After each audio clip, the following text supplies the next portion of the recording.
আমরা যখন কোনো মানুষের সাথে কথা বলতে যাই তখন আমরা খুব ন্যাচারালি কথা বলতে পারি, তেমন একটা জড়তা কাজ করে না। কিন্তু আমরা যখন ক্যামেরার সামনে আসি, আমাদের ভেতরে একটা জড়তা কাজ করে। আমাদের যে ন্যাচারাল যে একটা টোন থাকে কথার, সেটি কেমন যেন একটু কৃত্রিম হয়ে যায়। এটার একটা বড় কারণ হচ্ছে আমরা ক্যামেরার সামনে কথা বলতে অভ্যস্ত না। তাই আমাদেরকে কি করতে হবে? সমাধান হচ্ছে আমাদেরকে প্রথমত প্রতিদিন অন্তত ভিডিওগুলো আপলোড না করে অন্তত আমাদেরকে ক্যামেরার সামনে কথা বলার অভ্যাস তৈরি করতে হবে।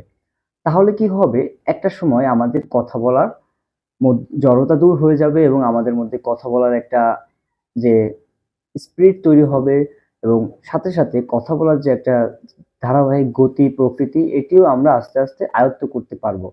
আর এর জন্য একটা বেস্ট সলিউশন হচ্ছে আমাদেরকে বেশি, বেশি যারা কনটেন্ট ক্রিয়েশন করে আমাদের যে